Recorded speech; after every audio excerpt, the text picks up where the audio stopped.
Hello, ladies. Hi. Hello. So we are together here for our third episode. It is our third episode of our Native Women's Council. And a few of us aren't here yet, but let's do some introductions. Oh, there's Nurse Jackie. So there she is. Hi, Jackie. Hello. Hello. So I wanted to, and I don't know if everybody got the agenda. I think everybody that's on right now got the agenda. Hopefully it'll make this episodes a little smoother and seamless as opposed to last week's craziness, right? So I wanted to welcome everybody to the third episode of the Native Women's Council. We have a lot to talk about tonight. There's a lot of stuff on our agenda, things that are going to be discussed by multiple folks on our panel. Look at that. I just got a reminder that I have a show to go live on tonight. So my name is Maya Mescalero Apache. I am one of the Native sisters on here that decided that a council was necessary to get our issues out there into the forefront, so our community is informed, and so that our issues as Indigenous women are uplifted and heard, and our voices are carried, so that these things can be addressed amongst the community as a whole, and amongst our men, amongst each other. So welcome. I'm gonna go ahead. I guess I'll start with Vicky, who's right next to me on my right. I don't know how y'all can see her, but and we'll go around and everybody can introduce themselves. Gwe Daliwisa, Victoria C859 on TikTok. Hello, greetings. My name is Victoria C. I'm known that on TikTok 859. I am Micmac, registered enroll member with the Aristic Band. I come to you today with respect, good medicine, and I hope that everyone gets to learn something, and as we exchange ideas, and hopefully moving forward, Creator can lay out the goals for us in ways to move forward. That's it. Either one of the Jackie or Jacqueline. My name is Jacqueline. I am nurse _ Jackie _88 on TikTok. I'm not affiliated to any nation. I am Indigenous by blood. I was raised by my adoptive mother, Joanne, and my adoptive father, Al. I have learned about the Indigenous history mostly from my father, and have been trying to just bring more awareness to issues that are occurring in the Native community that is not glamorized by Hollywood. Thank you for being here. And so just so everyone knows, there's Jackie, Nurse Jackie, and then there's Jacqueline. So we'll go with Jacqueline now.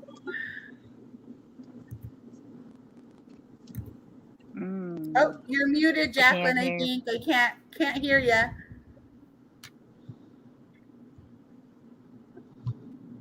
Nope. Maybe you want to log out and come back in. There she goes. That's what I had to do. Yeah, I know. I don't know what's going on with the audio. And actually, Amy's just getting a hold of me now. Let's see what's going on with her. Okay. She may jump on a little later, but she's having some stuff going on at home. Us moms, us who know that our mothers know that sometimes the kids do not allow us to do anything outside of being mom, right? I understand. And again, add her in. Hey, can you hear me? We can. Yes, perfect. Okay. So, did you introduce me, or do I need to? No, go ahead. Okay. So kind of similar to Jackie, ironically with Jacqueline, I do have Indigenous blood, but I'm not affiliated. My background is in adoption, so I do have history with ICWA, and then I also have a history with or education in sociology, conflict resolution, mediation, racial studies, stuff like that. So that's me. Perfect. Good to have you here Twinsies. too. It's twinsies. It's always a pleasure to have these intelligent, remarkable Indigenous Native sisters on here with me. So I wanted to take a minute and kind of do an ancestor acknowledgement. Every time we wrap for the last few episodes, I've always acknowledged the teachings of my ancestors. I welcome them into this council. I welcome them into this circle. My hope for all of you is that your ancestors sit with you as well as we discuss these issues and we carry on their teachings, that they work through us and continue to deliver that knowledge so that we can feed each other, right? So my grandma Vera is here with me. My hope is that your grandparents, great grandparents, and ancestors are here with you all as well. So we are still missing quite a few folks from our panel, but that's okay. We're going to go ahead and move on to our first agenda item. So, and actually that was JoJo that wanted to do the first agenda item. She wanted to do an update on Leonard Peltier, and she actually had, I'm hoping that she comes in a little later. If any of you guys are familiar with, on TikTok, it's Lumbee JoJo. She's an amazing attorney, worked very closely with one of our greats, one of our giants, Dennis Banks. And she had an update on Leonard Peltier in terms of the stressful conditions of him being in COVID-19 lockdown, that is extremely difficult. I don't know if you guys have any kind of, can conceive what that might be like, but when you're in a lockdown in a prison facility, you literally are leaving your cell maybe once a day for an hour. And so those conditions are extremely difficult. Besides that, she also wanted to share, I think, a phone number for supporters to call and ask for clemency for our brother Leonard. I do not have that number. My hope is she'll jump in here a little later and can share that. But what I do ask is that we keep Leonard in prayer, that we, put tobacco down for him, that we talk to Creator and our ancestors and send all the strength possible to him as he continues to fight this just unjust sentence that he's had, right? And if any of you guys are familiar with Leonard Peltier, why does this say that? Sorry. So his incarceration goes back to the 70s during the height of the AIM movement, and he is considered a political prisoner. So our hope is that, everyone will put tobacco down for him and continue to keep him in your thoughts and your prayers. Hopefully JoJo will jump in here later with the rest of that info. Victoria, next on our agenda would be the MMIW discussion that we're going to have. All of the issues surrounding the disparities between, missing and murdered Indigenous women who are phenotypically Native looking, right? Versus women who do not look Native, are maybe light haired, fair skinned, colored eyed, and what the search efforts are for them as opposed to for women who look like us, right? Yes. So if you want to take it away for a second and just... I sure will. So I'm sure, I'm hoping that your viewers, I tried to drag a lot of them over here. Just a few days ago, I did that really loud. I didn't realize how loud that was, but that's okay. It got my message across. With the news, the breakout news of, what was going on with Gabby Petito. And, as that relates to MMIW, the reason why Gabby Petito was found so quickly, and a lot of it, you'll see a lot of it in that video in the comments. Yes, yes, she is, she is Caucasian. Yes, she has blonde hair. Yes, she has blue eyes. Yes, she was a social media influencer. And all of that did come into play with that. Her parents paid for searches, and I believe, investigators, they jumped on it very quickly in the game. And of course, the media picked it up and it just swept by, storm. So when you take something like that, as far as that case is concerned, versus a woman of color, an MMIW, two spirit, men, women, children, our Black community, women of, people of color that go missing.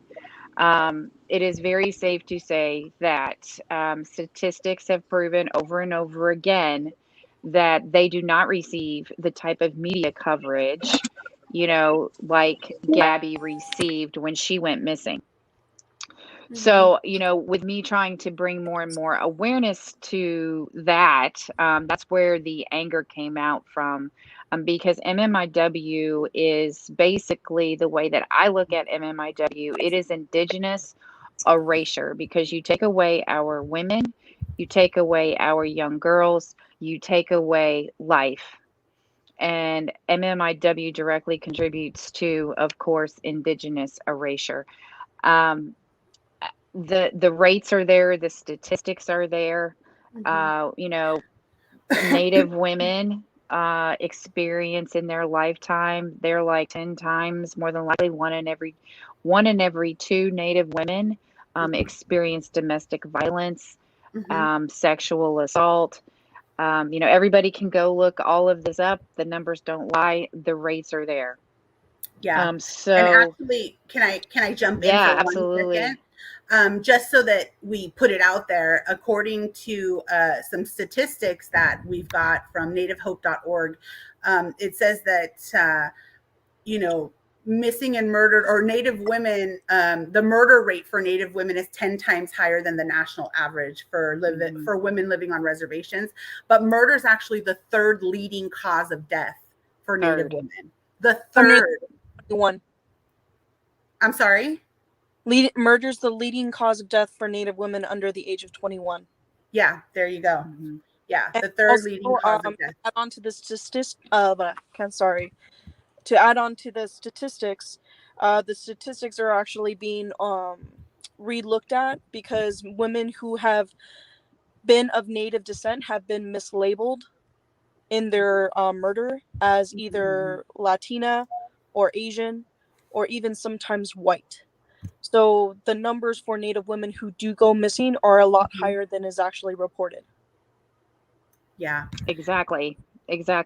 And that's part of the problem. Everybody is like, when you hear people talk about it, they're like, oh, I just don't understand why people aren't talking about it. Why are, people are talking about it. It's just people are not really choosing to listen. And a lot of that has to do with how the lack of reporting, the lack of statistical data that's out there, the clearinghouses. We were looking at, we're starting to look at, like, I was looking at just a specific case. I know Maya and I had talked about that, of a minor that just went missing over the weekend. This is a Native woman. She's a teenager. She's 17. She is under the age of 18, so she qualifies for the Amber Alert. She's not an NC, she's not a NEMAC, NCMEC. She's not a missingkids.org. She doesn't have an Amber Alert issued for her, and she's not even in Oklahoma State Clearinghouse yet. Right. And so if I could also kind of interject real quick, I'm so sorry. You actually bring up a good point, because Vicky, I was discussing this with Vicky earlier about doing this MMIW spotlight that we're going to start doing on this Native Women's Council on a weekly basis. We will spotlight one, missing and murdered or missing Indigenous woman, right, or girl. And this Paisley Lone Bear would have been our first spotlight. However, I'm seeing a lot of her missing posters online now say found. So I'm hoping that that's the case. So we didn't pull all that together because a lot of her posters are coming up as saying that she was found safe, That's good. or found anyway. So, but that is the plan. I'm sorry. Oh, one thing I wanted to add, because since I work a lot with like the social work system and the police system, what I hear a lot of people ask is like, well, how they don't really understand how this happens or why it's not taken as seriously. And one of the big things I think people need to know is one of the ways this happens is a lot of times there's the stereotypes that these officers have, that they just don't take the missing cases as seriously. And so unlike the case that you mentioned earlier, where they just, automatically jump on it, even though she had gone with her fiance, they tend to, because I've worked with a lot of families who've had daughters that have gone missing, either are still missing or are temporarily missing. And the police kind of have this attitude of, well, that's just kind of girls in that demographic, that age group, or that, that Runaway area of town tends to do that. So I think it's important to realize like how this happens. Like it's not just a matter of like, oh, people aren't, like, even if the cases are reported, they're still not being taken as seriously. Right. Exactly, because they're listed as a lot of times they'll be listed as a runaway, and people don't, the police departments, tribal bands, if they went missing, that's a whole different thing. They will list them as runaways, and therefore, a runaway, especially if they're under the age of 18, they're not considered important in the societal justice, because they think, okay, well, they just ran away. Oh, well, they just didn't like their home life, or they just ran away. When many and times when you actually start talking to the families, you realize that that was not the case. They're just listed as a runaway to try to just get them swept under the rug. So I do want to caution your viewers, and I know that there may be, more viewers than whatever. If you were to start looking at, just pick one person out of your state that went missing and it's listed as quote, a runaway, 9 times out of 10, it's not going to be a runaway situation. It's going to be they went out with their friends, or they were walking home from school, or they walked up to the gas station and they were literally stolen or forced into a car. And and people seem to have that kind of like, oh, they ran away, where they don't want to be found. And I think that's a lot of like the perception of MMIW. And then you get into the next step of that, or why aren't they being reported sooner? And I know, Maya touched on that, because a lot of it is they were supposed to be they were on their way to somewhere. They didn't get kidnapped from their house. These are, they were walking, they were going somewhere, and they never made it there. And then if they're going to a friend's house to spend the night for the weekend, and the friends never show up at the friend's house, and they're like, okay, they just decided not to come, and then they don't talk to the parents, and the parents don't think that they're not there, or they don't come home from school.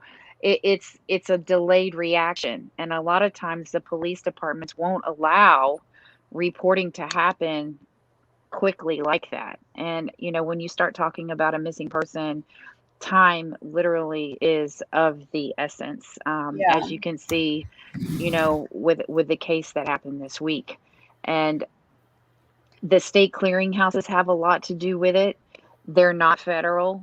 So for example, if you have a female that goes missing in South Dakota, and let's just say they get trafficked to Las Vegas, right?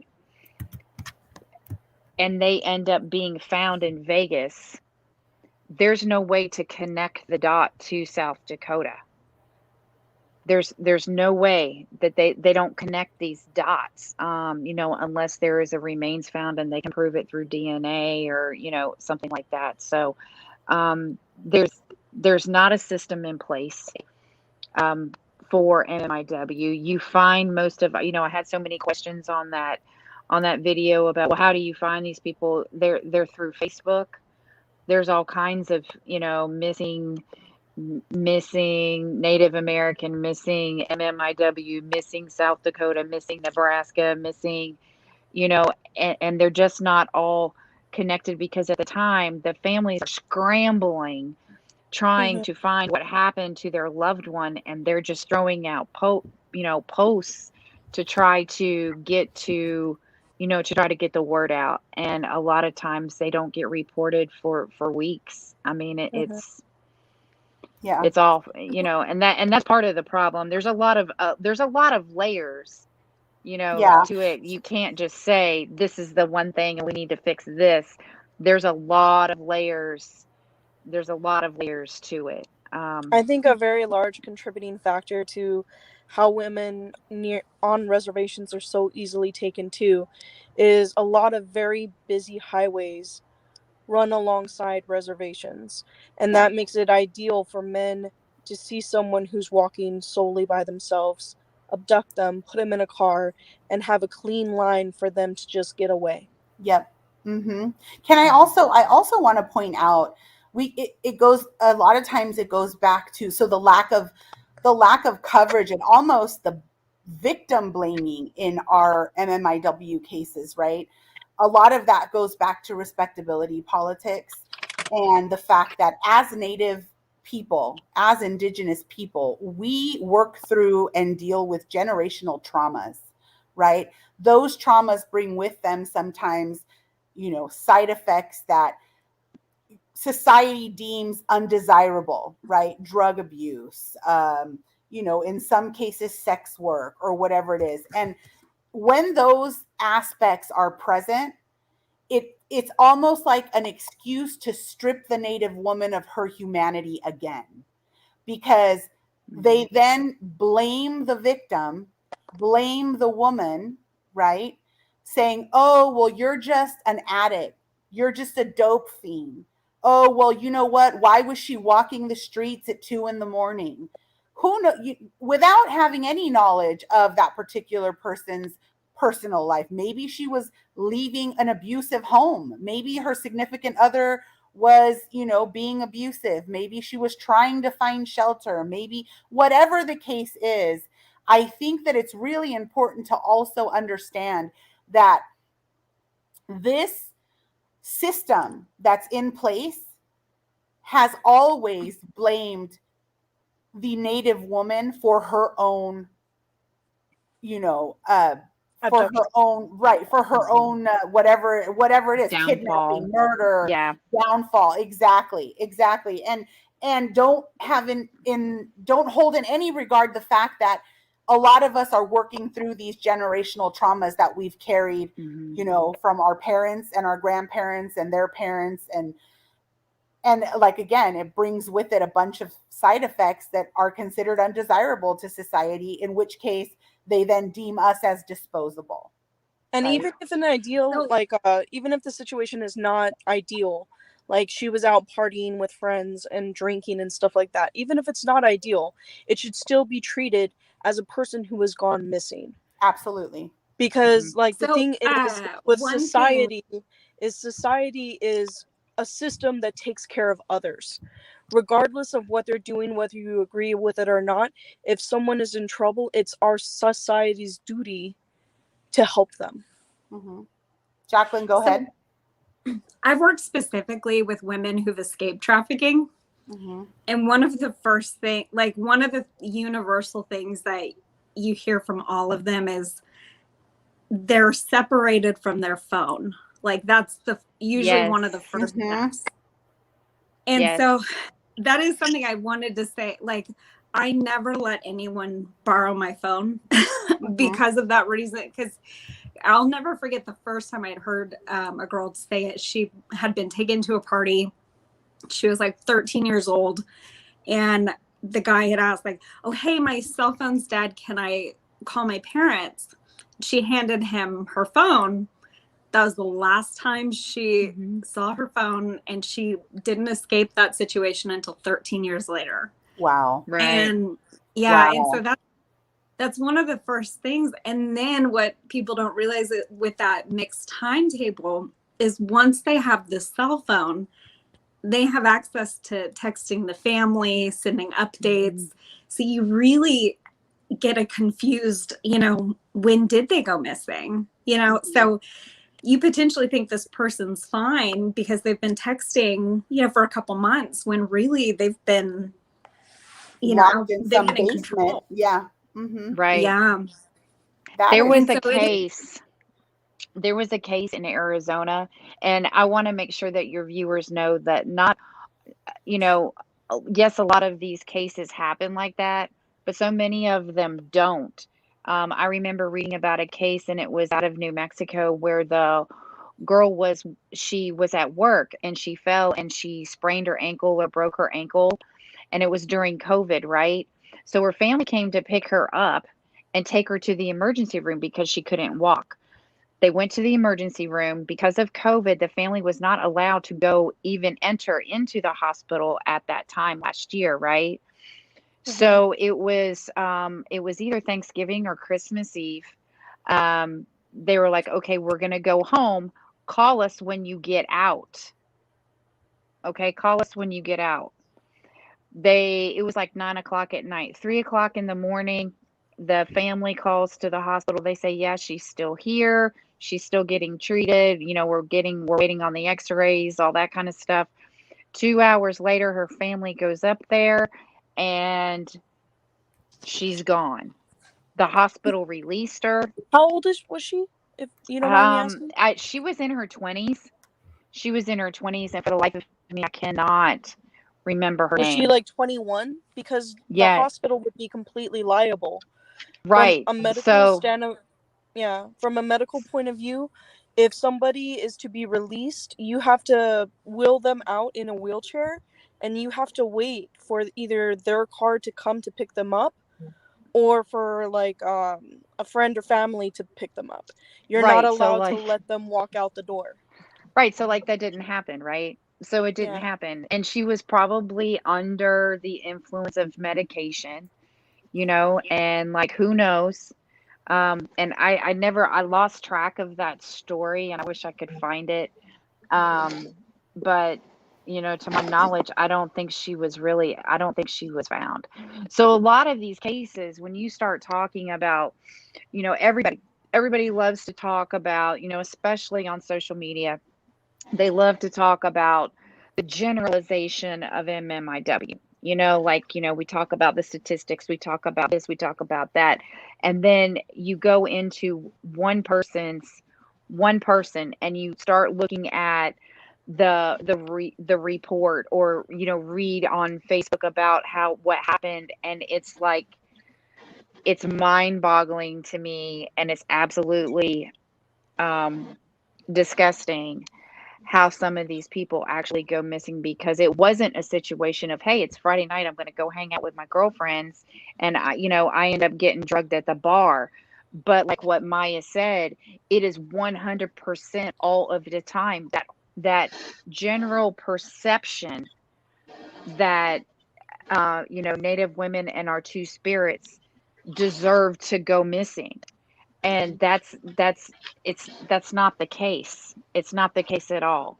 Whether or not they have a record, whether or not they're an addict, or whether or not they've been forced into, an abusive relationship, and they're trying to get all of those external society situations, does not matter when it comes to MMIW and a person going missing. Absolutely. And you know what's gross? What's gross is the fact that it's normalized in mainstream media and entertainment, like the whole use of that slur squaw, or the whole story of like Pocahontas. They sell it to you as this romanticized, idyllic type of fairy tale. Oh, John Smith came and swept her. This was a 12-year-old child? Like she was a young girl, you know? So mainstream media and entertainment industry romanticizes and normalizes this type of behavior. So it becomes something accepted. You know what I mean? And actually, I want to take a quick pause and welcome JoJo, who made it. My sister, our beautiful sister, made it. I was like, "Oh, is she coming?" I can make it to the link. I just can't. I have trouble. Me and the link argue all the time. Well, I'm glad you won. Thank you. I'm glad you won. Thank you. I spoke a little bit on Leonard earlier. I did not have the number to give out so if you want to do that, and we'll come right back to MMIW once you've, spoken. Well, I was just gonna, the update on Leonard is this. He's eligible to be moved to, he's in a maximum security prison. He's eligible to be moved to a medium security prison. And that's important because you can only get released from a medium security prison. And what's happening right now, though, unfortunately, is they're on lockdown because of somebody in the facility caught COVID. Now, we have put in, this was a year ago, for compassionate release for Leonard. And that was turned down. And as you probably all know, a warden at the prison is like the king. So what we're hoping is that HR 312, that's a bill supported by Chuck Grassley and Dick Durston.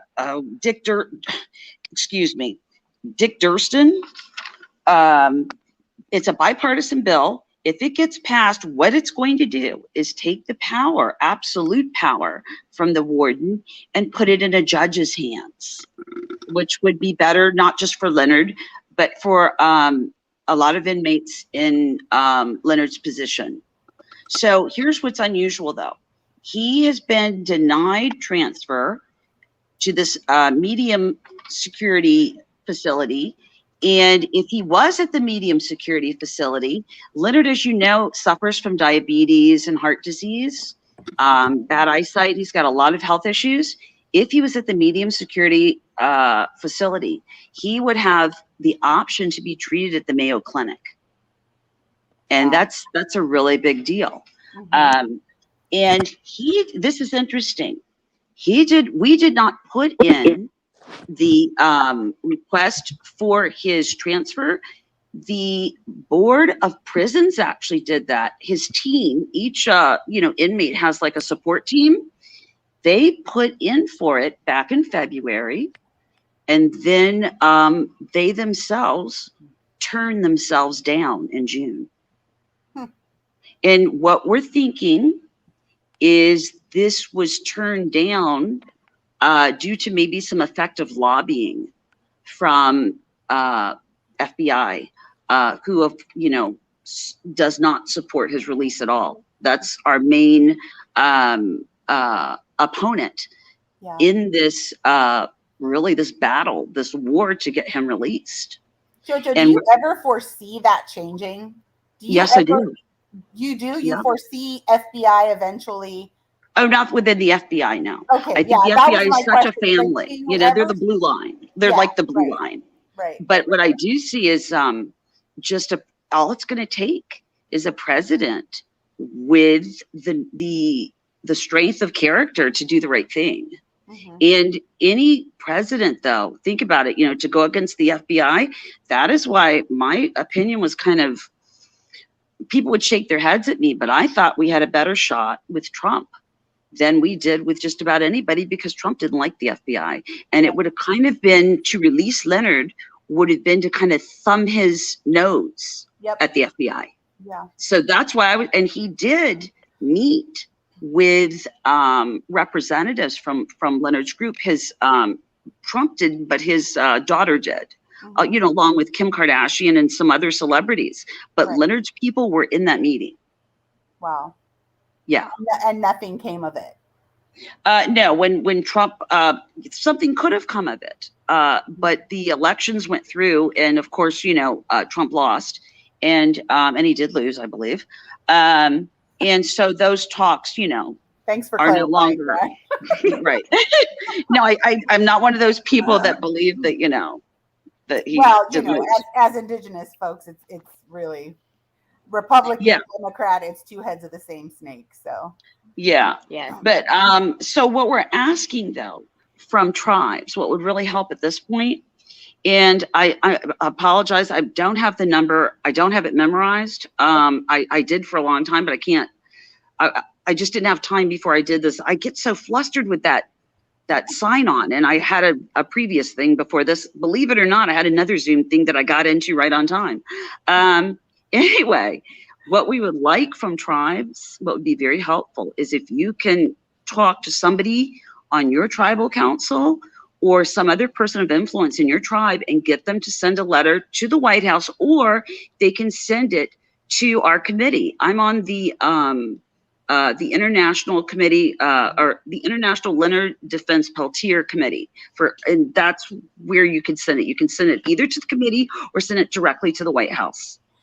So you know what you could do, if you end up getting the numbers and the address. I do have, I've got the number. I can put it on my TikTok. I was I thinking. was going to say you could do that, or you could send it to me and I can create some content around it, whatever you'd like to do. I'm sure, a number of us would be willing to create content to get the word out, to have people, call in and ask for clarity. Because as a committee, what we're really focused on, and this is really, why I got on TikTok, there was two reasons, but the main reason was to try and bring a younger generation, to make them aware of who Leonard was. I'm 57, ladies, and really I grew up knowing who Leonard was. When someone said Leonard, they didn't have to say Peltier. You knew, oh, he's the AIM guy that's in jail that we need to get out.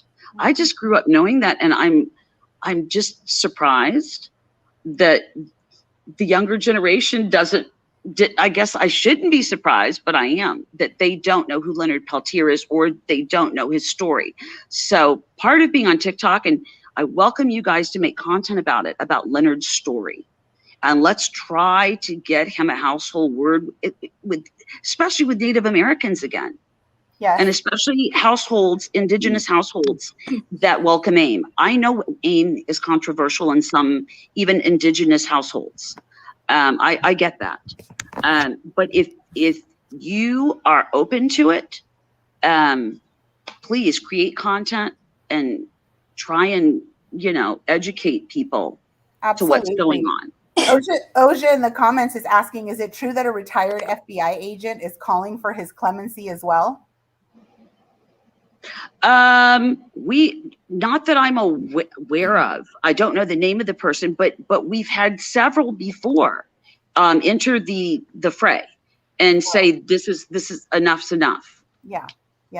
Like the former prosecutor, one of the former prosecutors did. Mm-hmm. I agree wholeheartedly with you. I think that there's no excuse for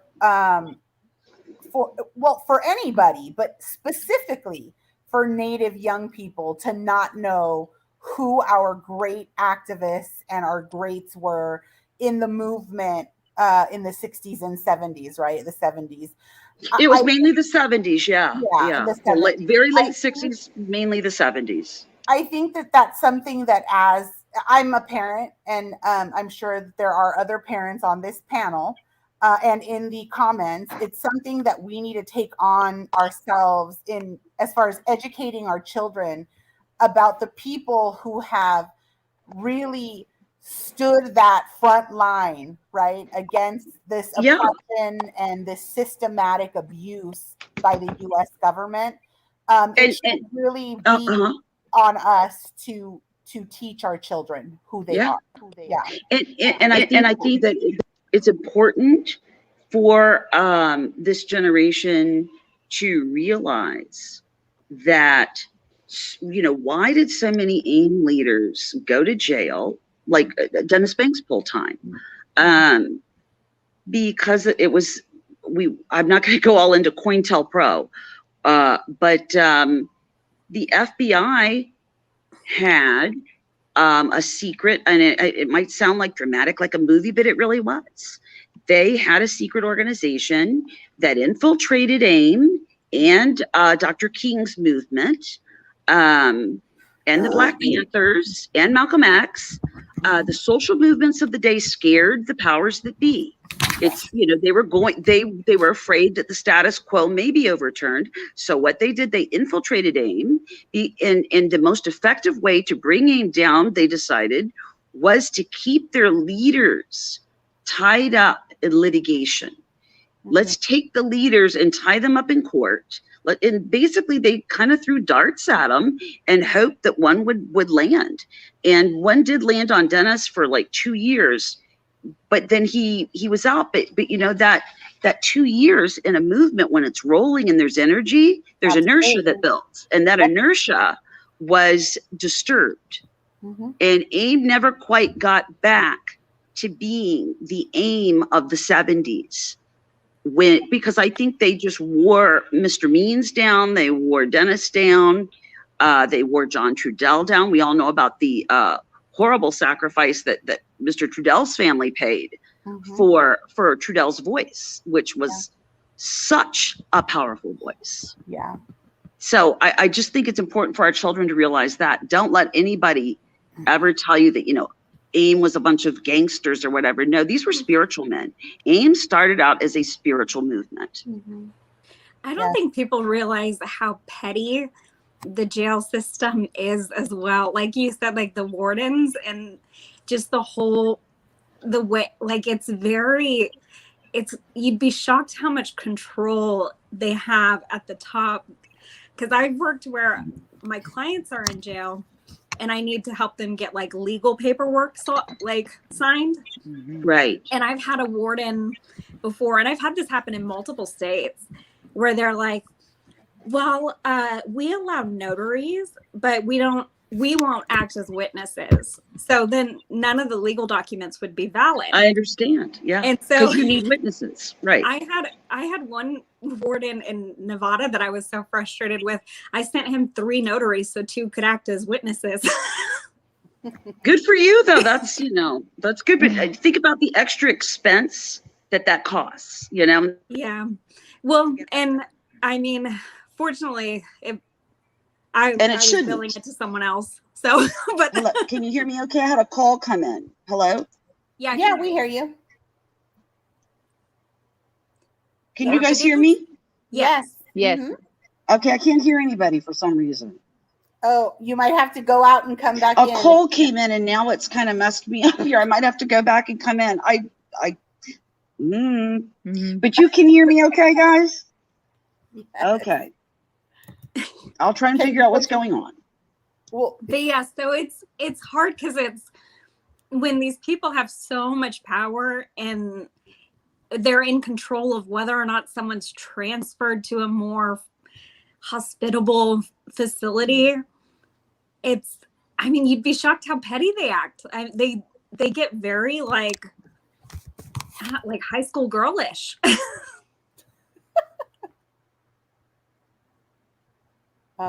She's muted now. She's muted.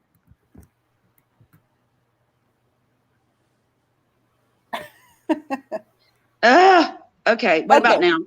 Yep, yes. You're good. So that's the update on Leonard, ladies, is if we can get tribal councils and the tribe to endorse that, look, we support his release. That would really help. Yeah. Okay, well, you heard it, ladies. We got to get on it, start creating some content, get the word out, and make this happen. So let's jump back to MIW now. I think that so Vicki, let me ask you, what do you think contributes to, I heard Jackie mention just the proximity, right? The proximity to an easy escape route in terms of being able to pick women and girls up and just, leave, be out. Talk to me a little bit about these man camps and how Okay, you so yeah. 100% man camps play a huge part in it, and I'm going to go ahead and explain to your viewers because we may not have a lot of not non-native viewers actually watching. So what man camps are, and this is why you see water protectors and a lot of native women protesting all of these pipelines, is partly due to the fact of MMIW. So when a pipeline is laid and you start talking and it's going into Indian country, what happens is, like, you have all of these workers and they're coming in from all of these different states, right? And they know that they're going to get paid big money to, work 10, 12, 14 hours a day.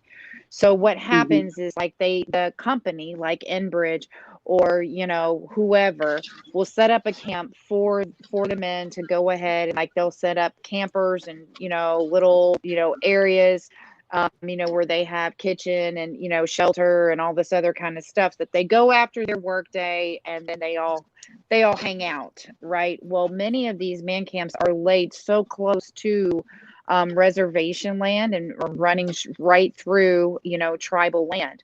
So it greatly affects the community around what's going on around that pipeline. So there are so many man camps, and the issue is that they're not all centrally located. So man camps, you will see them, one's here, one's 200 miles away, one's 45 miles away, one's another 7 hours away. So what happens is, they go home for the weekend and they're not, they don't have to work. The company is going to let them have the weekend off. So, what are they doing? What are they going to do? They're going to go to the store. They're going to go, party. They're going to go drink and, hang out. And then they're going to say, oh, hey, they see, these girls walking, home from the store, or they see these girls driving by, they snatch them, they take them, they, do unspeakable things to them, sexual assault, they rape them, and then they drive them. They put them in the back of a car and then they drive them, and they're either trafficked, they're, raped and assaulted multiple times by numerous people, and they're driven, they're physically assaulted, and then they're just driven out and tossed away like trash. And, we can only hope that, we can find, that person is actually found alive. So many times that's how they end up missing. So many times, don't think for 1 second there's a dark web running around, with all these man camps, and, they're hunting these women. And that's exactly what it is. It is men hunting Native women on tribal land, and they're getting away with it. They've been getting away with it. And, it's just, they'll do what they want, and then they'll discard them, or guess what? They'll drug them, and then they traffic them to another state, and then they're sent to another state, because no one's going to care that they took off work a day or two to get them out of the state and get them into another state. And then from there, they get to another state, and then they get to another state. And then that's where you have the issue with the state clearinghouses, people not being reported, people not knowing the last time they were seen. They don't have their phones because it was lost during the struggle, right? Maybe the group that they were with left them. It's each situation. A lot of the times with the man camps, though, what people don't understand as far as MMIW goes, it's the eldest that you're going to find with missing and murdered Indigenous women, especially in certain areas where they are surrounded by man camps, as the majority are underage children. The highest age for that group is 14 years old.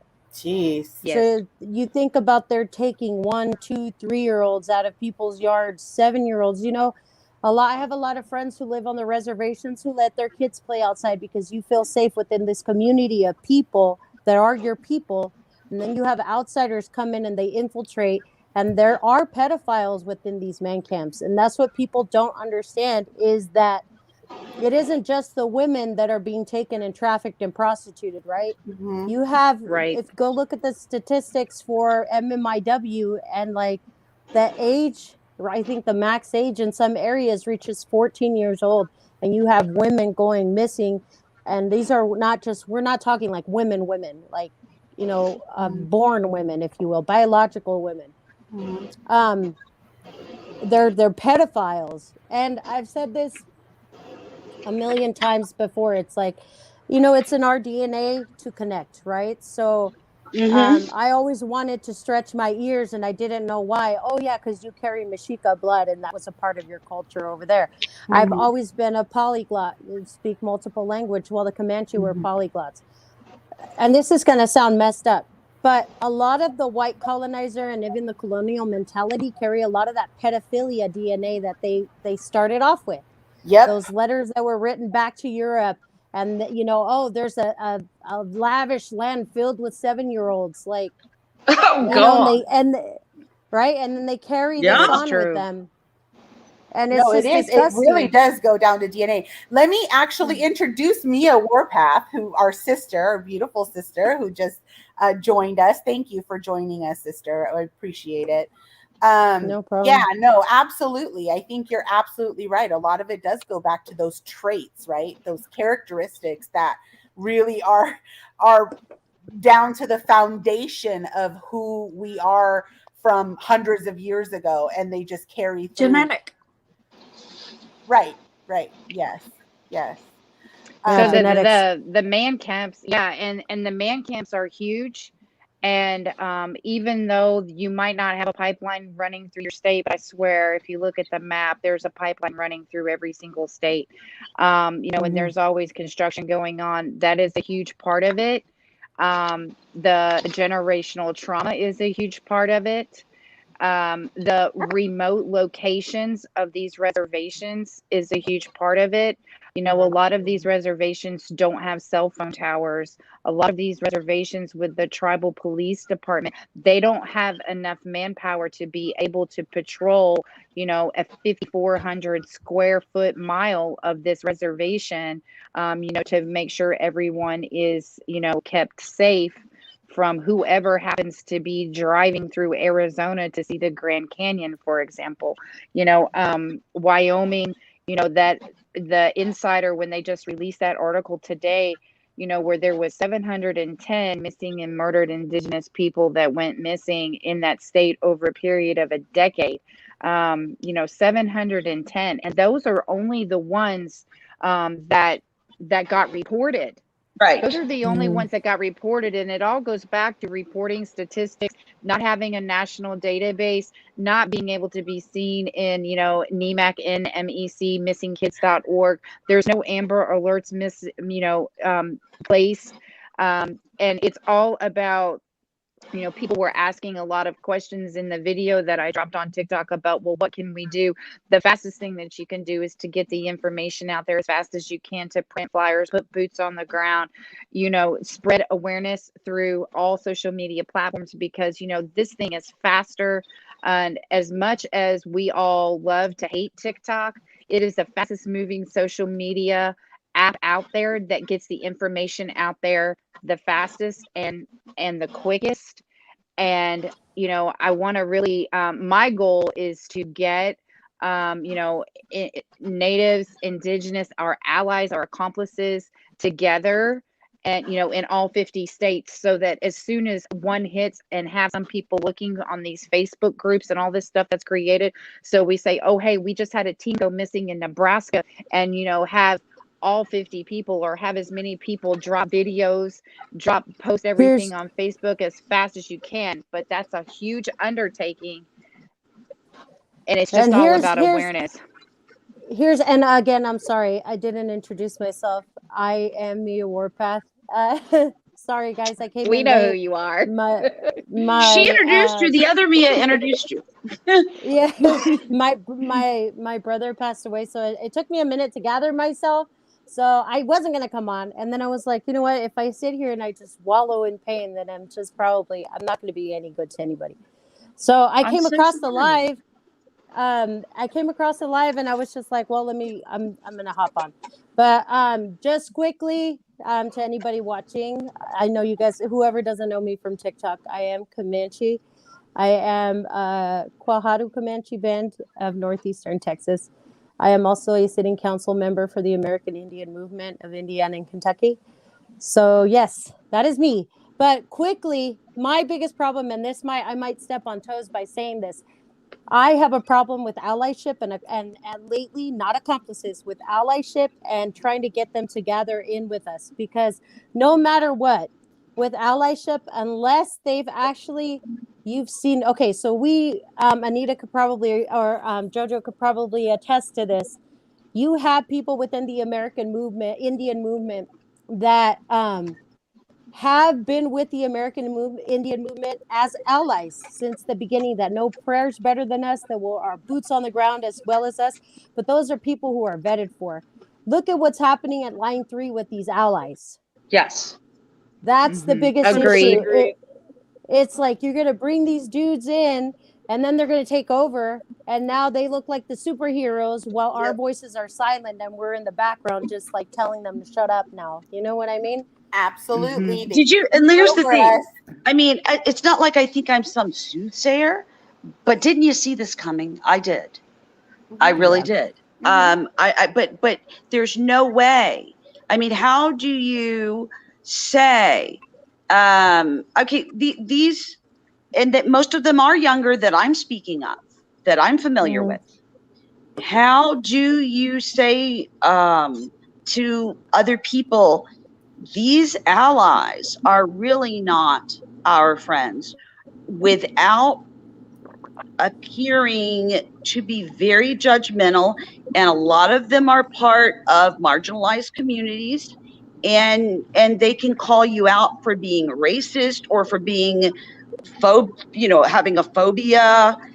It's almost like our speech is chilled, and it shouldn't be, because I think we need to take back our power as the indigenous caretakers of the land, not them. We are the caretakers of the land. Yes. Exactly. And so you have these people come in with the savior complexes, this colonial savior complex. It's like, I'm here, guys, look at my cape. I'm the great white warrior, you know? And you know what? You don't get up one morning. Well, when we're talking, they don't even know the AIM history and or whose shoulders they stand upon, and they have the nerve to think that they woke up one morning and walked out to that camp and became automatically a water protector. No, that's earned. That's really an earned title. That's the way I feel. I honestly stand by what I said. Go ahead, Jackie. Sorry. Oh, I honestly stand by what I said on my TikTok video, is that these people call themselves water protectors, but they do not know how to even take care of the water. We've had people who have reported that when they go to the camps, they take their fecal matter, their urine, and they dump it into the water, thinking that since it's a natural source, that it's going to be able to be purified in a natural way. They don't know how to dig a latrine. I don't know how they dispose of their garbage, but I'm assuming that they probably just burn it. If not, that was an excellent post, sister. If that was yours, I read that several times or listened to it. What an excellent post. Thank you. Oh my gosh. Thank you. I loved it. But I mean, and it spoke right on. So like so many people are saying, you're citing, and this was the biggest falsity and the biggest rumor, was that Fond du Lac funded and was in cahoots with Enbridge, right? Fond du Lac tribe just did not want Camp McGeezy on their land, on their line, whatever, right? They had nothing to do with Enbridge. No. But what those same people, was a shit show. That's why. Exactly. And it sounds like literally a shit show. Right. Literally. But then it goes back to the whole disrespecting the elders and this new generation of not having the sense of thinking. The elders from that tribe came and told you, white allies, they do not want you on their land. Leave. Why is that so hard to understand? And they didn't. They stayed there. And then we're the bad guys for speaking out and telling them that they have to go. You need to leave.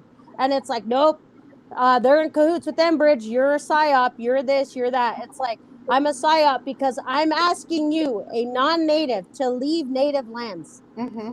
Get the After They're the fuck not off going our to. land. I'm sorry. asked you to leave. I But didn't know how if do I could we cuss or I not, mean, but- this is a whole different issue, really, but how do we, but it's not, but it is.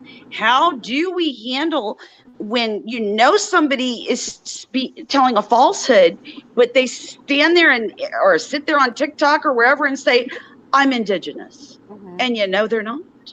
So yeah, here's the we're thing. I not- think you have to address it in different ways, but one of the things that I keep hearing this younger generation talk about is what is the terminology? They keep saying respectability politics. Respectability. Yes, Yep. respectability. And it's like And this weaponizing. negative, If you say something to them, you're weaponizing That's something. true. That's true. So and listen, that's the I thing is think they keep using it as this like insult, like, oh, it's just respectability politics, and it kind of just shows that ignorance and that like, because I'm like, no, listen, like I have a degree and like studied sociology and social movements, like I read the evidence-based research and like have read like the results. Like, don't forget And though, that's- people laugh at you for your research. And that's- oh yeah, they do. They hate that. They hate research. But it's so like I'm like, okay, just because you don't like that, like you have to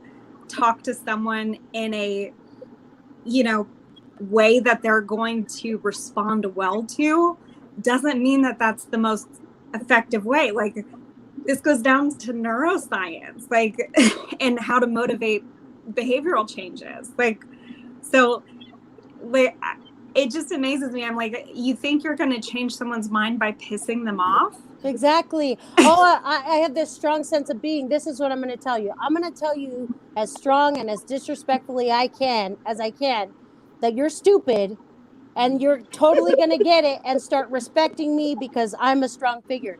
Like, Yeah. no, that's Well, not how so it works. many I of them. Mia, no, you're going to respect me because I'm here and you're not. Now, I may And be you're in a not. trailer or a comfortable travel trailer that I Playing purchased. guitar. Yeah. Yeah, That I and, you know, and I may be Totally. eating crabs at the nicest restaurant in Minneapolis, but daggone it, I'm here and you're not.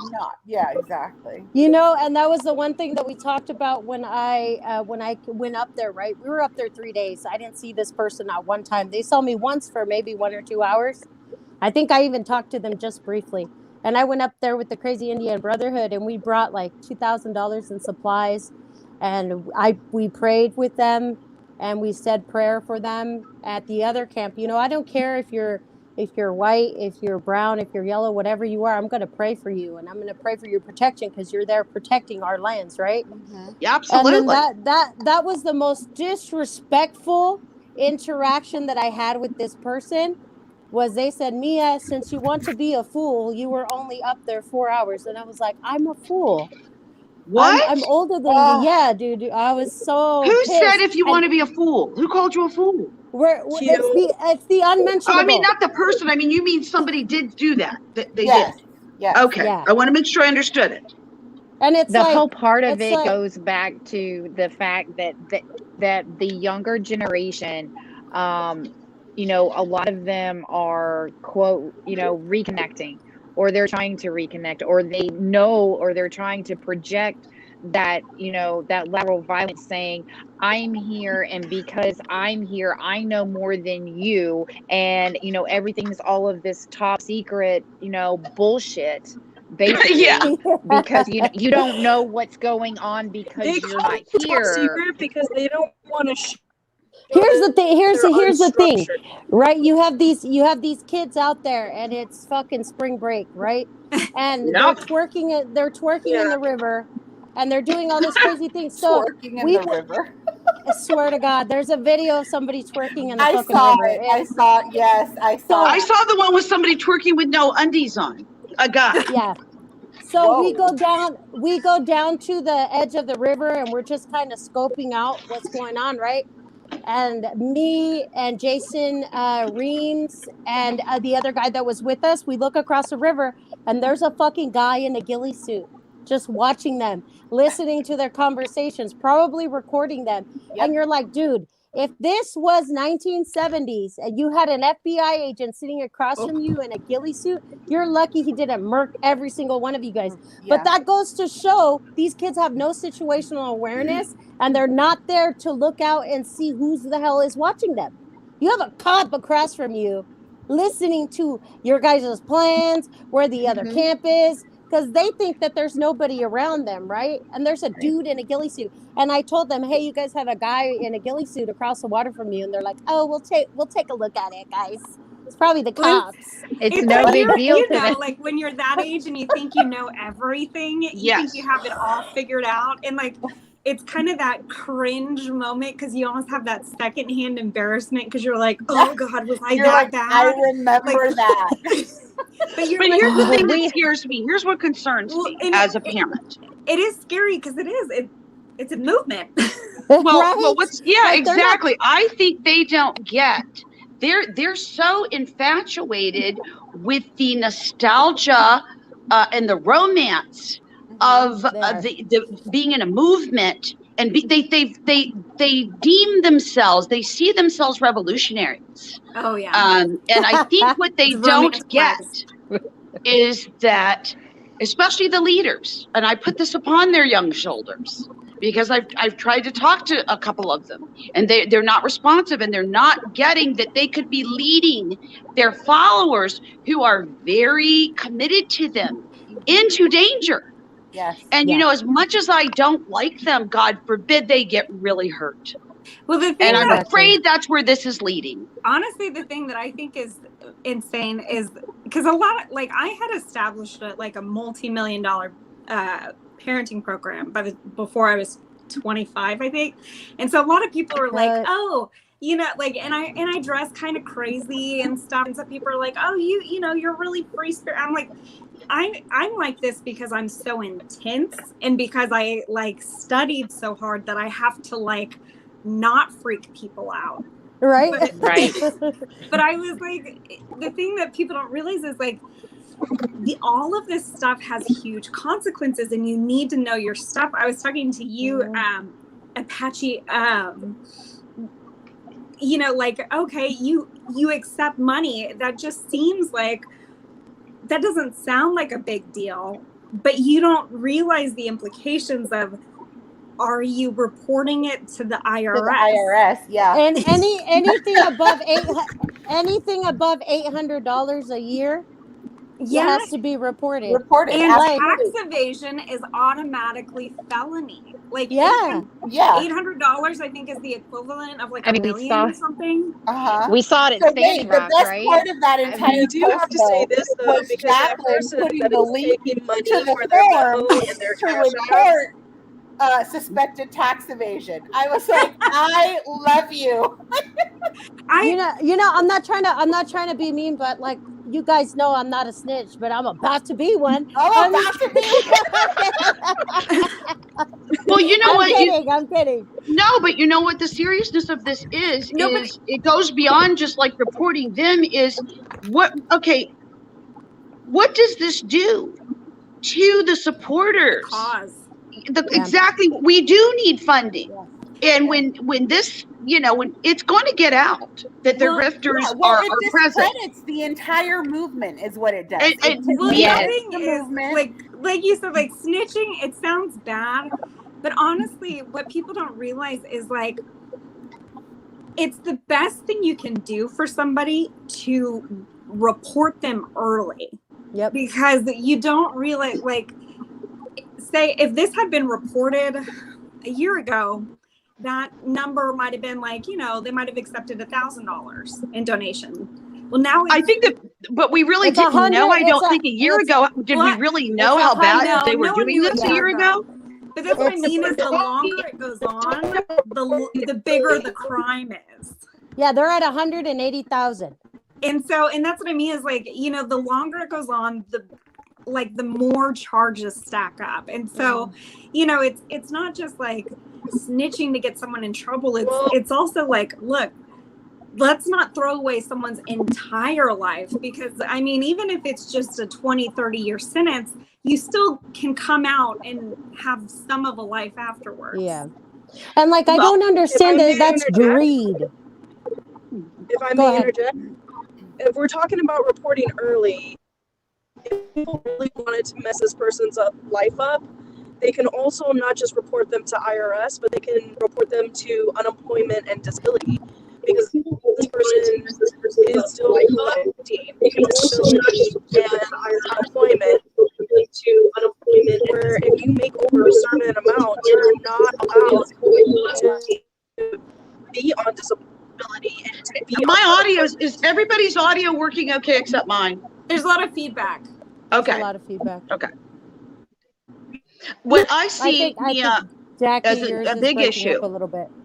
Mia, what I saw as a big issue, and not just on a personal level, because I'm very close and fond of AIM, is when grifters or people with less than honorable intentions use an organization with a solid name like AIM to raise money.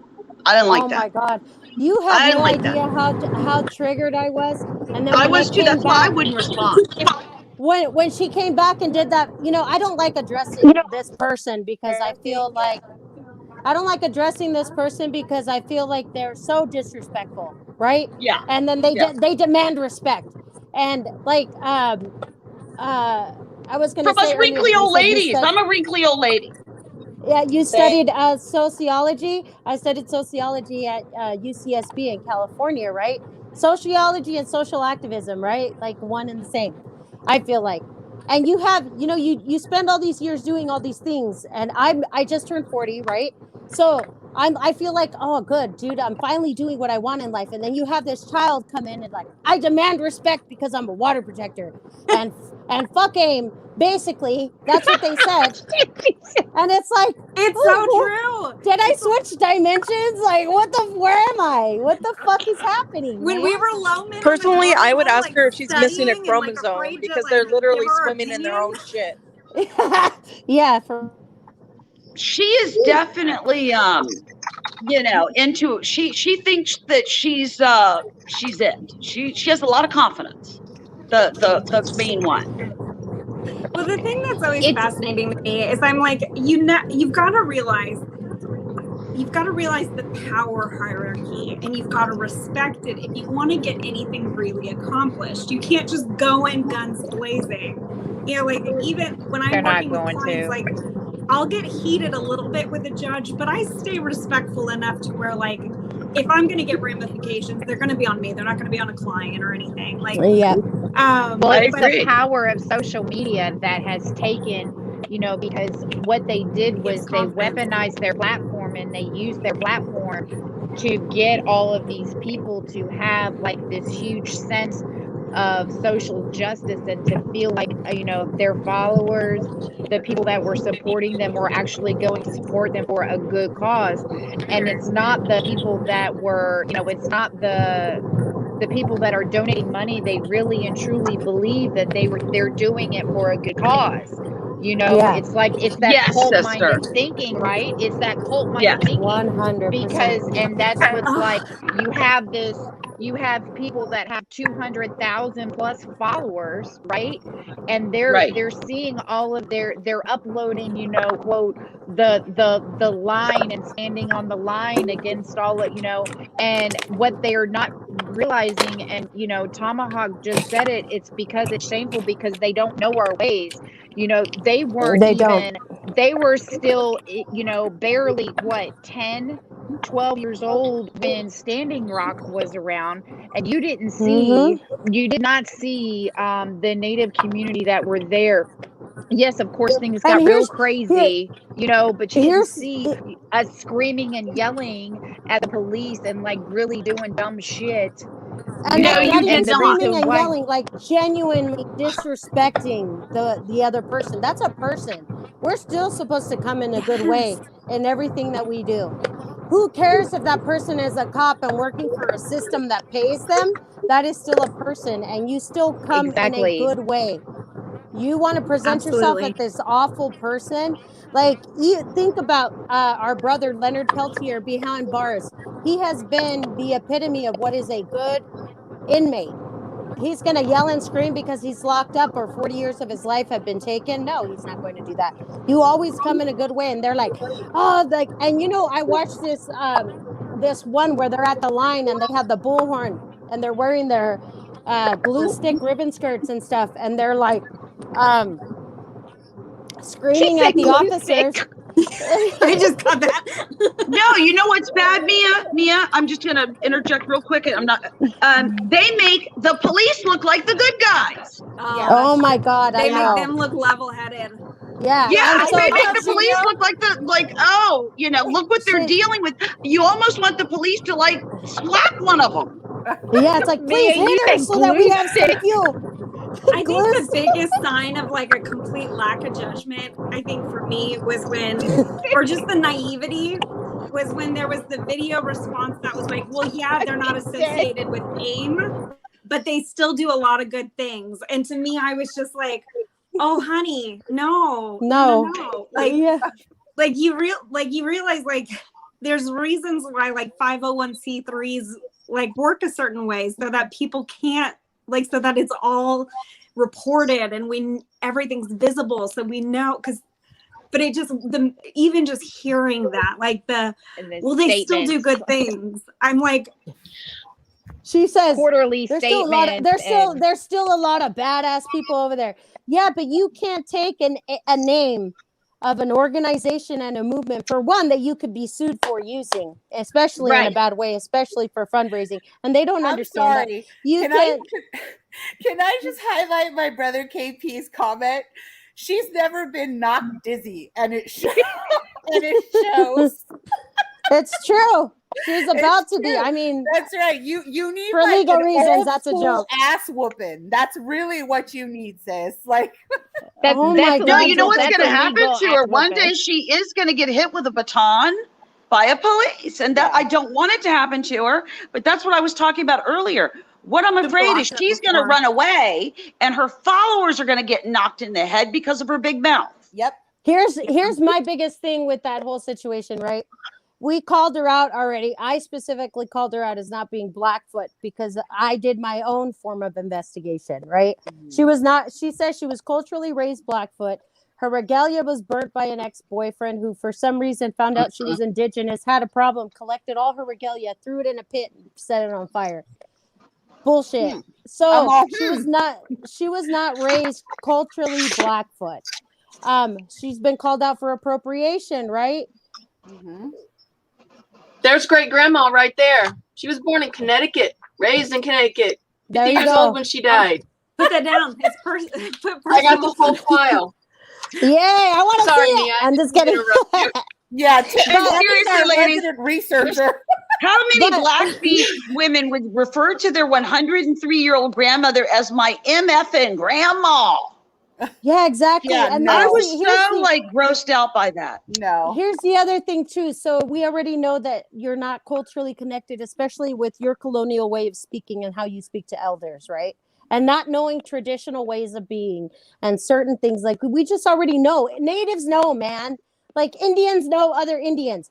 But if you were reconnecting and you came in a good way and you were like, look, and I have no doubt that she's native. I know for a fact she isn't the native she's saying she is. Mm-hmm. They aren't the native that they are saying they are. So they're Taino, which, okay, cool, dude. That's a beautiful culture. Yep, it is. Yep. So, but like you've already been called out, but you have her certain followers that those people are the white savior complex people, and they don't care about appropriation. They have Cherokee grandmas and grandpas too. So they're the ones coming after us. Like, why do you care that she isn't native? Because we care, bro. Don't lie about it. Because we care. It's because we care. And using she's embarrassing us. If she's saying she's a native and she's acting so horribly. I mean, it's embarrassing to natives. Well, to me, it's like a part of me is like, oh, because I was so dumb when I was young. I know, I get it. I get Now, I would have gotten it. slapped into next week if I acted like that. Yeah. Yeah, so And part of again, it this is goes right back to everything that we've been discussing in terms of how Indigenous and Native women carry themselves, right? This is not what we do.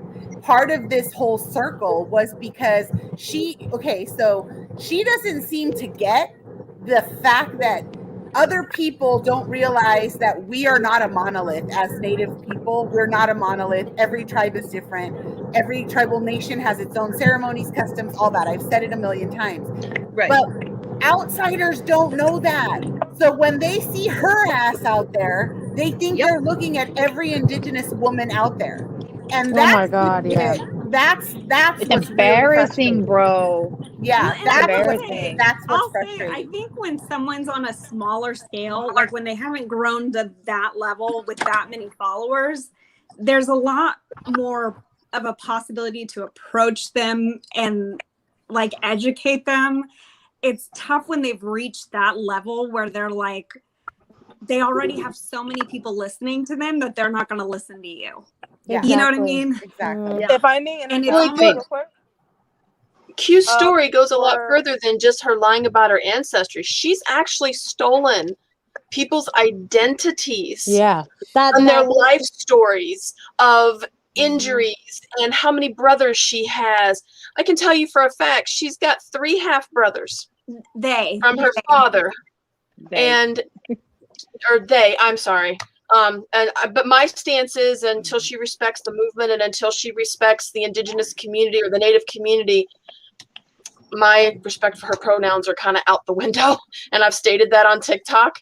But the fact is, has lied about everything. Her sister's not dead. I've not found anything death for her sister. Her aunt, actually, she does have MS. She does have cancer. Her uncle died. Oh, her sister. Okay. Her sister. Okay. Her sister's husband actually died sometime in between when they were married in 2007 and 2016. The rabbit hole goes very, very deep, and she just keeps digging herself in, and she's seeing that this is all coming to light now. She doesn't know what she's doing. Her latest video shows that, or they, whichever, by saying that they started a Etsy page for their craft, and they've had that for a while, and then decided to get a tax number, and then decided to LLC. The LLC was formed in April of this year. So it all goes back to the whole Etsy page. If I may say I'm sorry. really quick, with this person in question, somebody pointed something out very interesting in my comments section, which is they believe she's actually lying about being Taino. I'm sorry, did I say that correct? Taino. That they're saying that she is lying about that because people from Puerto Rico, there's a very small margin of people who are actually of that descendant because of the colonization that happened over there. Yeah, they were kind of. I read that also. Here's what I think. I think if she was Taino, she would be saying she was Taino. So I don't think she is Taino. She did in one of her videos. Because why lie about Blackfoot if you are Taino? This was a video she did This was a video she did a long time ago when she was in the Wicca community, in the Witch Talk. I have a copy of it. The thing is her grandfather, her father, who she calls dad, was born and raised in Puerto Rico. His family, all of them. I'm going to keep listening, guys. I just got to take a little break here. So that side of the family is hard to trace because Puerto Rico records are, unless the family puts it up anywhere, it's kind of hard to trace. But that entire line on her grandfather's side is Puerto Rican. And this all goes back to allyship, well, yeah, that's what I was gonna say. I think it's important if the person's not here to really address anything themselves, it's not necessarily the best look to keep going specifically on that until they I think it's important to give everyone an opportunity to defend themselves. But I think this is a pattern that a lot of people see. She never will. Well, No. whether she will or not, or they will or not.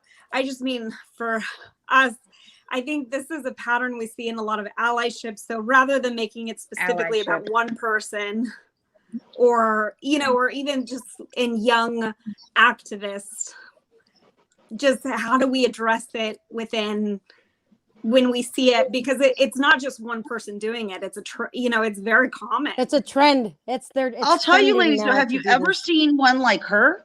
Or like Q? I call her Q. Well, you know, it's Q we're talking about. I call her Q because I'm not very good with the pronouns. I don't do it deliberately. I apologize. I'm 57. I'm trying to be much more conscientious of that, because I don't want to offend her on that human level. But at the same time, she doesn't seem to mind offending other people on that human level. Mm-hmm. I think They it's called all her about. dumb and stupid. Yeah, I think it's just all about the allyship. I'm gonna touch on the younger generation. So I had there was another person in the comment section the other day throwing out Frank Pero's name, and you know his mother just passed away. Prayers to her, and saying how they met Frank, so all of this was okay for them to be raising money for AIM. Like, oh, because you met one of our freaking GGC members. If I'm not mistaken, Frank is the president with Lisa Bellinger, right? I always say her last name wrong. That makes it okay. But here, this is the younger generation just name dropping and saying things that they do not realize that there are consequences to. We don't know you. You are a support group. Then this person is part of a forum support group, not even a sanctioned group of AIM, and you're saying these things and name dropping. Do you not realize that your support group title can be pulled from you just because you're speaking wrong? You're speaking out of term. We are a spiritual and a prayer movement. That's how we come. We come in a good way. Everything we do is in a good way. You cannot just speak out of turn. And it's the generational, I demand respect. Because I participated, I get a trophy. Like, no, that's not how shit works. I spent years in advocacy and years fighting for my people. My very first video on TikTok was talking about fucking, what is that? That they do this parade in Florida that it's all appropriation and it's white people dressed as Indians, you know? Chasco Fiesta. And Yes. I've always fought against appropriation and against these types of things. And it's like, you cannot come in and tell me, show me your proof of advocacy, because we as people, me as a person, I don't need social media to vouch and vet for my advocacy. I'm not out there on the line fighting a cop and yelling in a bullhorn that my grandma was a residential school and your white skin is what put her in there. Because that's what I heard them doing in a bullhorn in a video. It's like the residential schools and the color of somebody's skin have absolutely nothing to do with the line. You're missing the point. And that's generational. So my question is, moving forward, especially now that, MMIW has really come to light, the media has picked up that story, with the 710 going missing in a decade and everything. There's going to be a lot of content creators, and I just go back to TikTok because, number one, we're all on it. And it's it's the fastest moving social media app that's out there. So moving forward, how do we want allyship, right? We want people to, help spread our message when it comes to Native issues, whether it is the residential schools, whether it's MMIW, whether it's the line, whether, ICWA, which is the huge thing too. There's so many issues. My question is, how do you go present yourself, on a public platform saying, yes, I welcome your help, but here's some boundaries, as far you tell them as just like that. You know what I'm saying? Yeah, tell them, look, we need your help. We need your voice because your voice is heard. But I'll you guys, say this as well. I think it's really important. One thing that I see a lot of people do on TikTok is they repost people without really doing their background search. Because I had forwarded it, and this probably won't make me super popular, but like I think Modern Warrior was the one who had said, go follow Q. Like, oh yeah, months ago. And that's the thing is like, you know, based on a couple videos, if you spend like just a couple minutes looking at someone like, oh, sure, yeah, that looks great. But if you don't really go and do your fact checking and you repost and you have that sort of following and you say, go follow that person, that's how you get someone $180,000 that are being spent who knows where. yep. That's how you get. I mean, like I understand too. He's so busy and he just wants to help the line. But like I saw that too, and it's like, no, dude, like we cannot. You have to do your research on people, right? And to touch on Vicky's point too, do not be afraid to tell the settler to mind their white business. Yes. Do not be afraid to tell them they need to stay within their white spaces and mind their white business. That sounds messed up. I'm not being prejudiced. I'm just that's how I've gotten people off my back. Yeah. Mia, if I could interject, one thing that I think is important with what you're saying, let's link it up. When we were forming AIM, I wasn't forming AIM, but when AIM was being formed back in the 70s, our leaders, Mr. Means and Mr. Banks, they went to the Black Panther movement and asked permission to sit in on their meetings.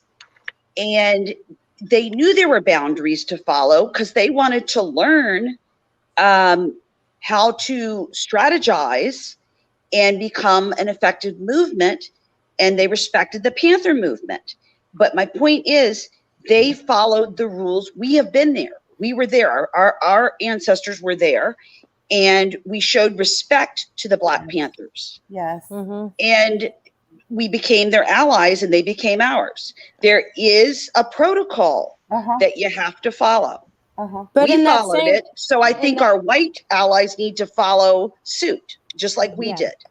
And in that same sense, the reason AIM kind of stepped away from that affiliation with the Black Panther movement is because when you show so much boots on the ground and support to a movement and that's not reciprocated, then you have to move away from it cordially, right? Absolutely. And so we have to work the same way that we work with our allies. Like, sit in with us, speak with us, pray with us, yo. Like, I'll take you to a sweat. But I mean, obviously I wouldn't, because that's a close practice. But I'm just saying, like, I might. I'm just like, no, but pray with us. I will pray with you. But know your place, your position to speak, because do not try to speak over me. I'm a loud woman and I'm very blunt. And I will tell somebody, hey, you have no room here. You don't have a seat at this table. You know what I mean? Absolutely. I agree. And I'm so much like that as well in terms of like, so it takes somebody, I guess somebody who's diplomatic to kind of say things in like a peaceful, kind of very, very sweet and sensitive way. That is not me in the slightest. That's not me at all. And so, I own that. I own that. I understand that. And I will be the first to say, maybe I'm not the best person to deal with that situation because it's going to not be pretty, right? But I might cuss at you. Yeah, exactly. If I cuss at you, that's the last thing you got to worry about. You better be worried about hands. But no, but there is an etiquette, I think, and a protocol to dealing with other organizations and making those affiliations, partnerships, and collaborations with other organizations that are out there that we may partner with or work with, right? Right. And so it's important to keep that in mind too, that there is this etiquette. But when our efforts for that, their organization and their movements are not reciprocated, it is time to move away. That was just smart practice. I mean, learning from an organization that's already had some trial and error. I mean, that's just smart, don't reinvent the wheel. Right. That's called strategy. Right. Exactly. Right. You know, it's even if you're not even going to partner with them in the future, it's you might as well, like, if this group's been doing it for this long, you know, see what's worked. Yeah. Yeah. That's called using research. Yeah, and like that's not to say there are so many non-native people that I come across that have genuine hearts, that have beautiful spirits about them, and that genuinely want to help. And then that doesn't mean also that, you know, I'm going to talk to them in a certain way and disrespect them and treat them like the colonizers. You know what I mean? They're trying to reinvent themselves and to actually be what their ancestors weren't, right? Right. But if it's very hard for me to trust non-people of color. But when I do, and I let those, you know, people in, those are people that I can vet for and say, you know, this person has a good heart and this person knows when to speak. And I'm not saying that they can't speak over me or they can't speak their right. Of course, they speak their right, but be respectful to me. Yeah. You know what I mean? Like, Yeah. show me respect, because if you don't show me respect, you want to talk over me, or when you get mad, you want to call me a dirty Indian. Yep. You know what I mean? And that's Yep. the biggest problem is you get people who are mad at you and they call you a drunk Indian, a dirty Indian. It's like, oh, I said that in anger. Like, yeah, well, I punched you in anger In too. anger too. That's right. How's that fat lip doing, bro? Right. No, yeah, absolutely. And I think that the issue too, a lot of times with allyship, is that they become really comfortable, right? They get really comfortable within our Yes. community. And, Yes. and I don't, and the problem is, I don't think that Q and her followers see themselves as allies at all. I think she sees herself as the movement. Yeah. Well, that's the awfully problem. egotistical of her, because a movement is never just one person. No, but you know what I'm saying. She Right, sees no, I herself totally as a understand what you're fundamental spoke in the wheel. Right. Not an She's ally. the speaker for the movement. She's the one Yes. people go to for information. She's basically running the camps, and that people are asking her now where she's headed now so they can get in touch with her for her next movement. And so they can donate to her. Yeah, it's crazy.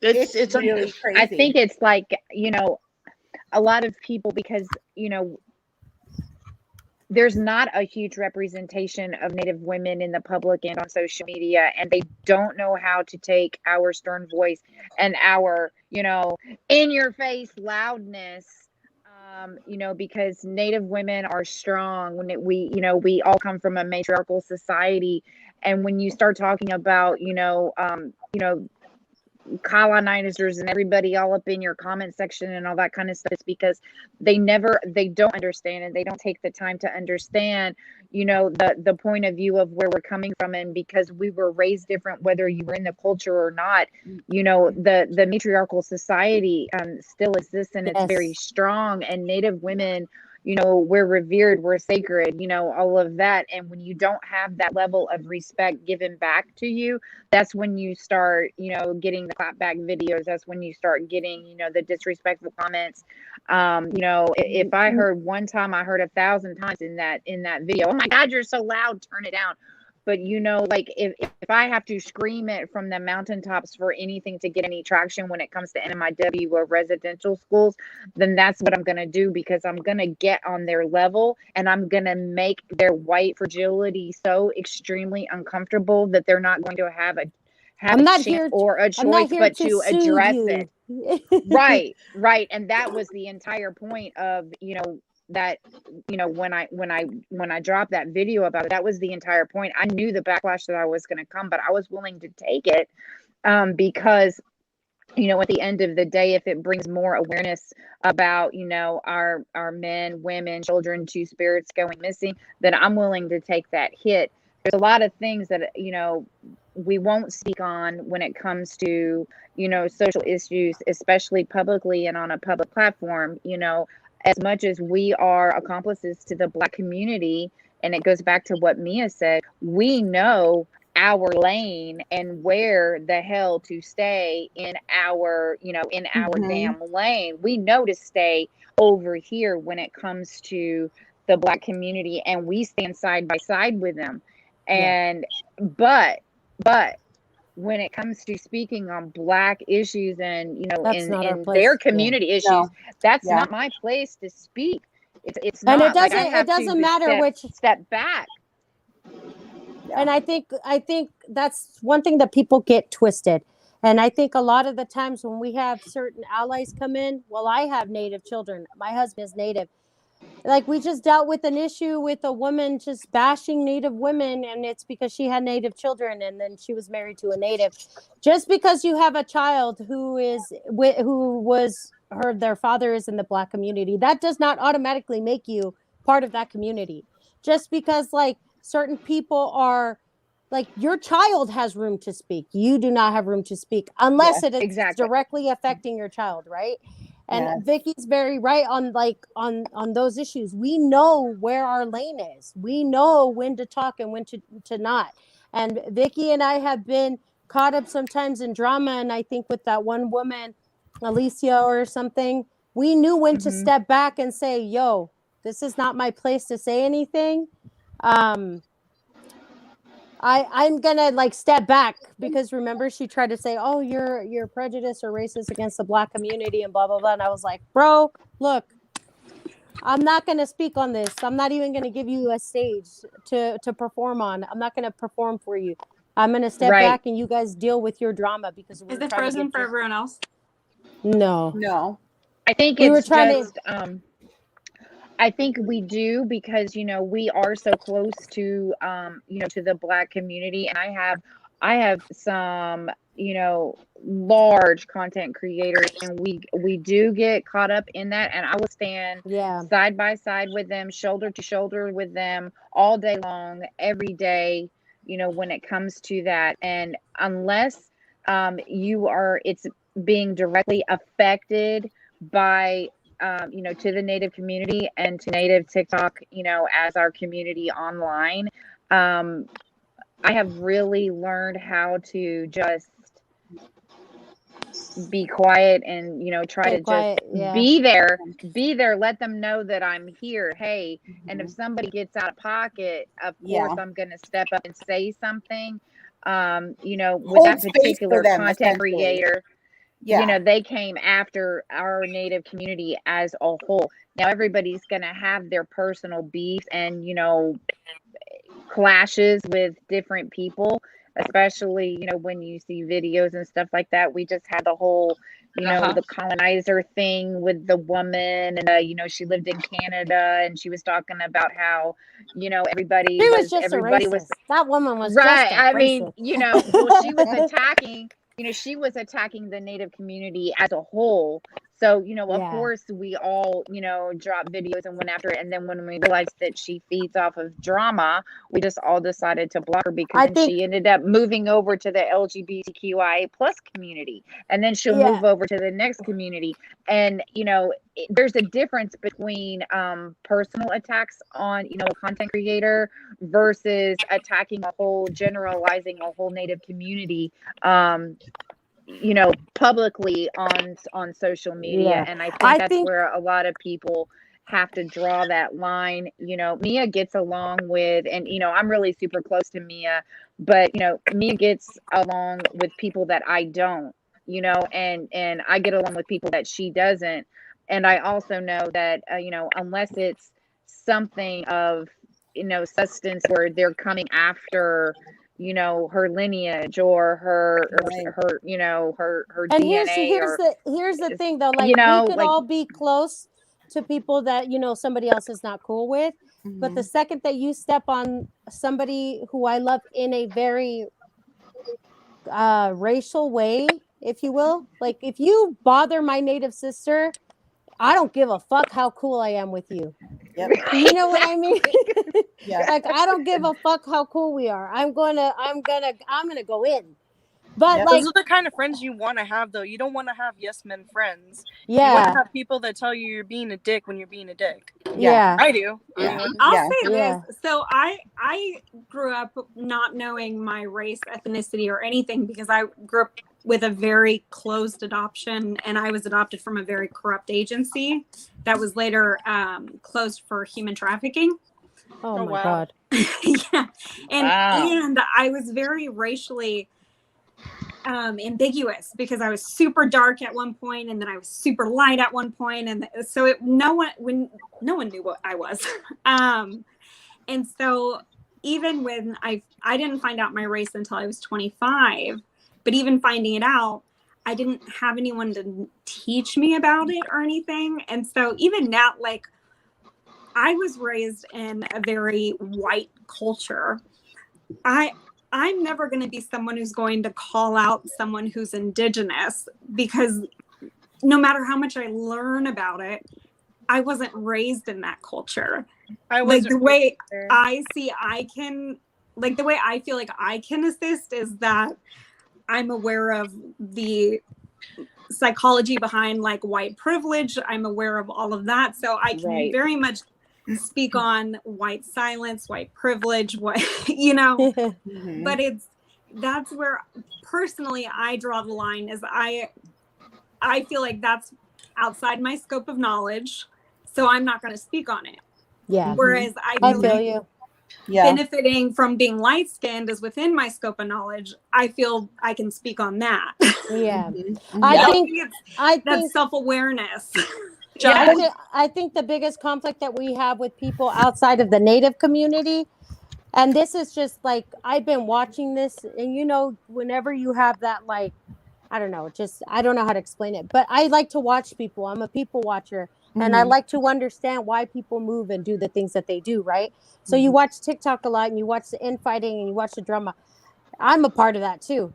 I think a lot of it has to do with, it doesn't matter, even people of color within the Black community and then the Asian community, they don't understand we are a very matriarchal culture. Yes. There is no misogyny in Native culture. No. It's so foreign to us.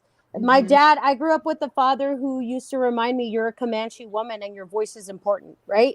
Yep. He reminded me all the time, we're a Comanche and your voice is important. The women are the ones who pick the chief. But my dad's biggest saying to me was, the women sing the songs so the men can fight on, right? Yep, the women speak so that the men could fight. You have warriors. You have, like, my husband likes to say, kinetic warriors, right? And then you have women who are your voice, women who are going to stand up, the women who are going to keep singing so that these men can continue to fight. They're going to stand behind us. But like, I have noticed so many times with our close-knit brothers, they will let me speak way before they have anything to say, or they will come to me and be like, hey, Mia, can you speak on this? Because I don't feel it's my place. And it's when addressing another Native woman. Well, that's the problem with outside communities, is they come in and you have a man come in calling you a bitch and wanting to argue with you. And you're like, where's your wife? Because that's who I want to argue with. Exactly. You know what I mean? Exactly. Dead ass. Like, you know what? Call your wife, and she and I can have this conversation. Yeah. Exactly. And in the same return, it happens with our Native brothers. And I'm just going to use this as a quick example. It was Mia's husband. I went into a group chat with Mia and KP just last night, regarding, a young Native, he's young, he's under 30, young Native man. I'm like, hey, what do I do about this? Because I didn't want to come the wrong way. And I knew that at the same time, like, it wasn't my place to go ahead and like go all in and correct him and all of that. At that point, I knew it was I needed to take a step back and let our Native brothers handle that, and Oja and KP went in and they talked to him, and like we were able to like squash it respectfully, and it got handled. But in a lot of communities it doesn't happen that way, like it doesn't happen that way. And I was like, hey, what do I do about this? I'm seeking counsel. I don't know what to do, because I'm going to tell you right now, there's someone at my house that wanted to get this guy on the phone. Okay. Like, I know who that is. I know who that is. Because he's about that life. He's about that life, He's about that life, huh? Hold on a second. Let me talk to Mia's husband, and let me get Osha. But he's about that life too, though. That's probably the wrong person. Call He's like, me. all right, I Call me. swear I've to got God. a degree in mediation. I got you. Right. Let me tell you. One time we were in Target, and I was like, "This is the funniest story." And he carries, he concealed carries, right? So we're walking through Target, and I was like, "Hey, do you have?" He thought I said your gun on you, but I didn't. I was like, "Hey, do you have your wallet on you?" And he was like, "Why? What's up?" He was like, ready to go. I was like, "No, dude, we're not fucking shooting anybody in Target." Mia's like, whoa, 2 notches. Wait. Bring it down. 2 Bring notches. it down. Yeah. Well, I But said I wallet. think, but the thing that, you know, we have that's in our community that's not in a lot, and going back to that, is that we have the support of our Native brothers. And I felt Yeah. 100% completely comfortable being able to say, I mean, not having this side silent DM over here, you know, in Mia's husband's DMs. It was a group thing, and coming at it respectfully and saying, hey, I need, you know, I need some guidance from a male perspective, you know, in our Native community about how to deal with, you know, this particular young male Native creator. And it came out perfect. Did you And see that's that? the one thing that I absolutely love about our community, is that we can lean on each other, whether you are male, female, two-spirit. Like, we have that sense of unity when it comes to that. And that's where a lot of, you know, when you start talking allies and, you know, different communities, they don't have that. Yeah. And that's just the one thing that I absolutely love about. I might have to go, you just guys. I love have a about it. meeting with my director in like 10 minutes, and I Oh, got to Lord. charge my phone. I know. But- Ladies. Oh my but I- gosh. Are you out of here already, Mia? You're going to Yeah, bounce I'm now? out. Yeah, because Okay. she's gonna call me in a bit. But unless you're gonna close. Well, I was, but in the intro, we still had 2 things on our agenda, and we like just started like we just Sorry, went on a guys. little sewing circle. Like, no, not even. It was awesome. But we did have 2 other things. We can table those for next Monday and talk. But before I do close this out, I want to plug our Intertribal Warrior Society. Our men, they meet every Friday at I believe they meet at the same time. At the right? same time. Yeah, 6 o'clock. My baby's in there. Yeah, I'm just mine kidding. too. Oh Oh my God. Can I just say this about the Men's Warrior Society? Yeah. As a single Native woman, I don't have somebody. I've been single most of my life. Oh, it's time to hook you up, girl. I'm just kidding. No, that's okay. Nothing. No, I'm good. But it's really nice. I hope this society develops and continues to grow, because it's really nice to think of the possibility of having a group of men behind you that you can turn to if you don't have a partner by your side. Yes. That's really important. It is. Awesome. It is. So I want to just say, you know, I see that. I'm hopeful that they will continue to grow and get stronger and more confident, and their roles more defined, so they can be somebody that we can turn to and depend upon. Yeah, absolutely agree wholeheartedly. It's needed. It's needed. Ladies, I love you, my sisters. You are all amazing, intelligent, beautiful Native women. I love you. I love you. We'll table the other 2 things for next Monday. Sure. Look for next Monday's link. Everybody go to our Intertribal Warrior Society men's group that meets on Fridays at 6 o'clock Pacific, 8 o'clock Central, 9 o'clock Hey, Eastern time. don't leave after she is there a way that we could do a backstage real quick? Yep. Yeah. So I'm going to go ahead and close this out. Good night, everybody. We love you. We'll see you next Monday. We're about to gossip Good about night. everybody. Yep.